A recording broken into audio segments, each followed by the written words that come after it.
Ilaahay baan ku dhaartaye, musiibada jasiiradan ku dhacday waa mid aad iyo aad u layaab badan.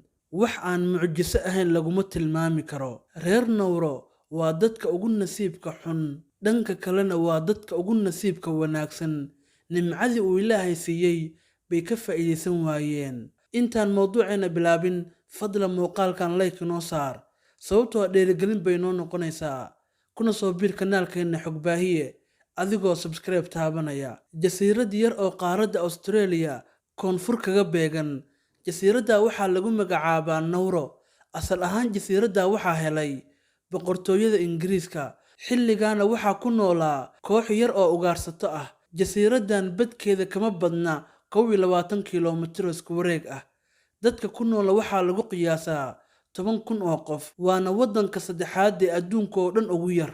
Qarnigii 19aad jasiiradan waxaa gumaysan jiray dalka Jarmalka. Intaa kadib jasiiradan xukunkeeda waxaa la wareegay 3 dal oo kala ah Ingiriiska, Australia iyo New Zealand.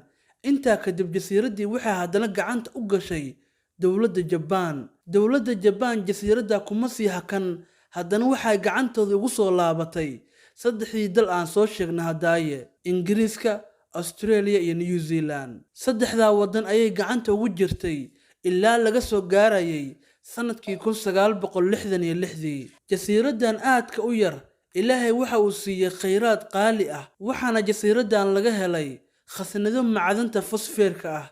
Macdantan fosfeerka waa macdanta ugu qaalisan adduunka oo dhan, xitaa waxay ka qaalisan tahay batroolka, dahabka, gaaska iyo wixii la mid ah. Sanado aad u badan ayaa saa looga faa'iideysanayay macdantaas. Hantidaas waxaa ka qatanaa dadkii dhulka u dhashay ee reer Nowro. Intaa kadib reer Nowro way adkaysan waayeen. Waxa ay dalbadeen in madax bannaani la siiyo.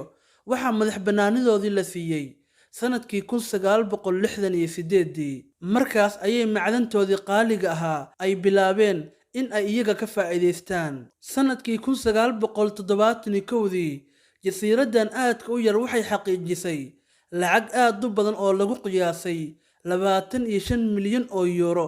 Xilligaa 25 milyan oo euro aad bay u badnayd. Dadka jasiiradan ku noolna aad bay u yaraayeen. Lacagtii ay ka heleen ayaa in badan dadkii ka badnaatay. Lacagta intaa kuma aysan ekayn, marba marka kasii dambaysa malaayiin lacag ah ayay faa'iidayeen jasiiradan. Heer ay jasiiradani gaartay inay noqoto dowladda labaad ee ugu qanisan adduunka oo dhan xilligaa. Xitaa iska daa wax kale, boqoradda Ingiriiska ayaa safar ku timaaday jasiiradan sanadkii 1982. Adduunkoo dhan wuxuu la yaabanaa qaabka aadka u cajiibka ah ay dowladani dhaqaalaheeda u korayso. Waddamada caalamka oo dhan iyada ayay ku tartami jireen sidii ay heshiis ula gaari lahaayeen. Jasiiradii ay ku noolaayeen ugaarsatada fakhriga ahaa oo aan la socon casriga adduunka waxa ay isku beddeshay mid ka mid ah dowladaha ugu dakhliga badan adduunka oo dhan. Markii ay nimcadan heleen, wixii intaa ka dambeeyay waxaa dhacay wax aan dhihi karo waa naclad. Hantidan iyo macdantan ay heleen, haddii ay sida ugu quruxda badnaa uga faa'iideysan lahaayeen, waa ay ku filnaan lahayd. Weliba 100 sano ayay ku filnaan lahayd. Laakiin nasiib xumo, jasiiradan dadka degan badankoodu waxay ahaayeen jaahiliin.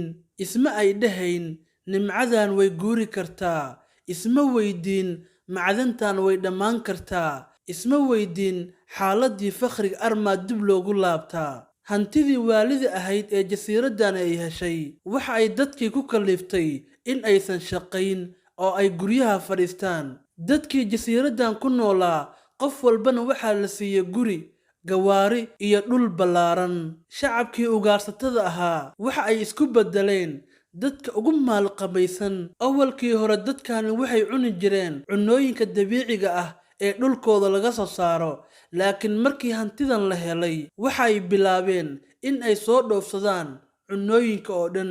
Xitaa waxa ay awoodi kareen kalluunka inay badda ka soo saartaan.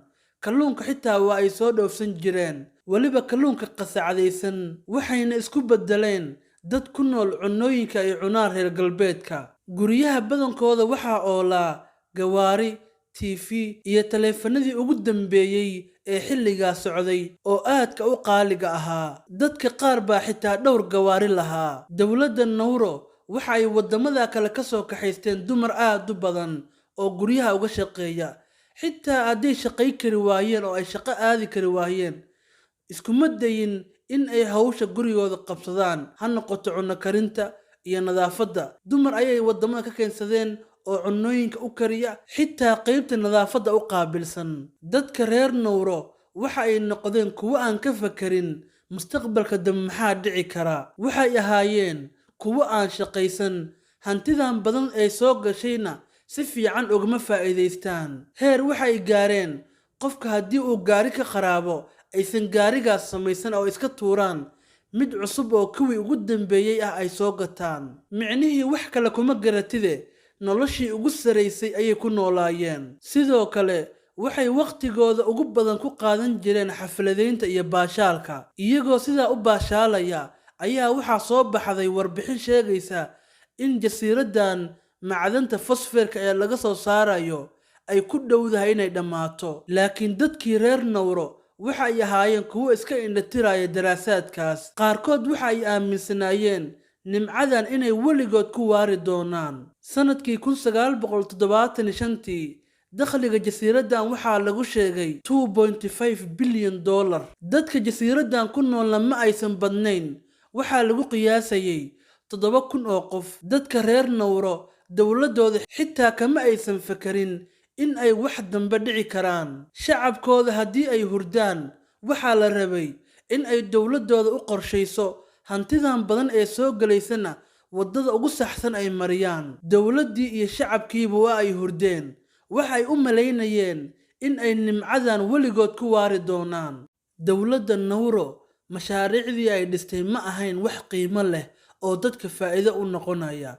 Garoomada kubadda cagta lagu ciyaaro, garoomada kubadda kolayga lagu ciyaaro iyo wax aan qiimo lahayn ayay dhistay. Sidoo kale dhismayaal dhaadheer ayay waxay ka dhistay waddamo kale sida magaalada Melbourne, dhismo aad u dheer bay ka dhistay. Magaalada Washington dhismo kale oo dheer bay ka dhistay. Si la mid ah jasiiradda Hawaii, dhismo aad u dheer bay ka dhistay iyo waddamo kale oo badan. Waana wax aan faa'iido u lahayn dowladda iyo shacabkaba. Dadka reer Nauru waxaa ka dhaadhacday in aysan marnaba nimcadan ka dhammaanayn. Maskaxdoodaba kuma jirin in lagu laaban doono noloshii hore iyo mid ka daranba. Dhammaadkii 90-maadkii ee qarnigii dhammaaday, waxaa soo yeeray war naxdin leh. Waxaa la sheegay in ay dhammaatay macdantii fosfoorka ee jasiiradda Nauru laga soo saari jiray, maadaama aad loo isticmaali jiray. Ishii dhaqaalaha ee Nauru waa ay dhammaatay. Markaas ayaa la naxay.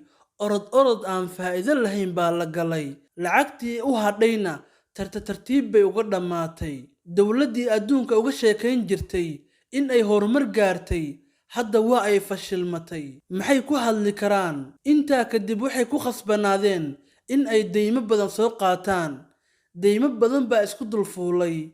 Markii dambe waxay ku khasbanaadeen in ay iibiyaan dhismayaashii dhaadheeraa ay waddamada kale ka dhisteen si deymaha loogu bixiyo. Sidoo kale waxay iibiyeen wax walba oo qiimo lahaa. Shacabkii reer Nauru waxa ay noqdeen kuwo aad iyo aad u burburan maadaama ay noloshooda ku dhammaysteen fadhi iyo shaqo la'aan.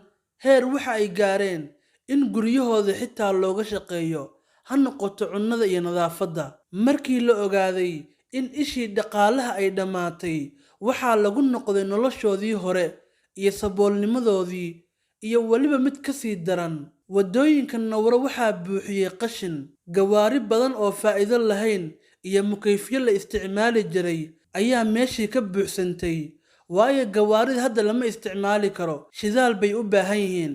Shidaal iska daaye, wixii ay cuni lahaayeen ayaa qiilqiil galay. Shacabka reer Nauru awalkii hore waxay ahaayeen kuwo ugaarsato ah, xayawaanada soo jilaabta oo xitaa weliba kalluumaysato ah. Laakiin dadka reer Nauru haddeer aad bay u burburteen oo way ku adkaanaysaa inay ugaarsato noqdaan. Laakiin waa lama horaan inay dib ugu laabtaan, waayo wax kale oo dhaqaale ah oo soo gasha ma haystaan. Waxaan maqli jiray oraah yar oo Carabi ah oo la yiraahdo kullu shayin yarjicu ilaa aslih, shay walba asalkiisii buu dib ugu laabanayaa. Jasiiraddii quruxda badneed waxay isku beddeshay qashin qub, weliba qashinkaasoo buuro laykaaday. Hal shay oo qisadan aan ka faa'iidayno commentiga noogu soo qor. intaas ayuu mawduuceena ku egyahay.